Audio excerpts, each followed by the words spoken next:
ऐकलं की मुख्यमंत्रीच हा कारखाना बंद पडावा यासाठी प्रयत्न करतायत. म्हणजे महाराष्ट्राच्या मुख्यमंत्र्यांचं एकूण धोरण काय आहे, कारखाने चालवण्याचं आहे का कारखाने बंद पडायचं आहे आणि खाजगी कारखान्यांची सोय करायची आहे, याबद्दल स्पष्ट करावं मुख्यमंत्र्यांनी असं मला वाटतं.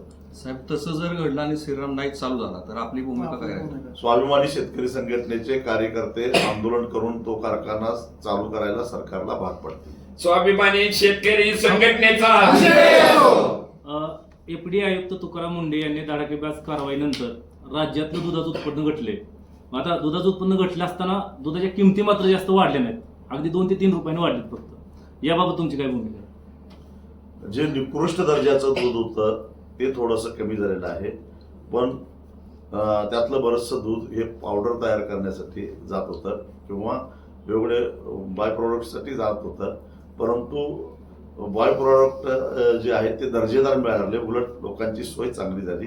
पनीर, निकृष्ट दर्जाचं पनीर मार्केटमधलं कमी झालं, पेढ्यामध्ये भेसळ व्हायची, खव्यामध्ये भेसळ व्हायची, ते प्रमाण कमी झालं.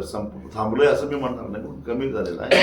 आणि त्यामुळे दर्जेदार पेढा, दर्जेदार खवा, दर्जेदार पनीर, दर्जेदार आम्रखंड, श्रीखंड, रबडी हे मिळत असेल तर गोष्ट चांगलीच आहे. दरवाढीसाठी भूमिका तुमची काय राहणार? दरवाढीची मागणी पहिल्यांदा स्थिरस्थावर होऊन दे, कारण शेवटी दुधाची खरेदीचा दर वाढवायचा असेल तर ग्राहकांना जास्त दरामध्ये दूध खरेदी करावं लागेल किंवा दुग्धजन्य पदार्थ खरेदी करावा लागेल.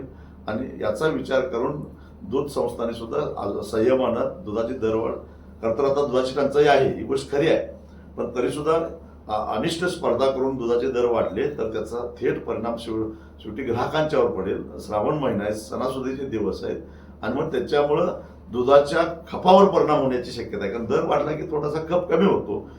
हे गणित सुद्धा डोळ्यासमोर ठेवणं गरजेचं आहे.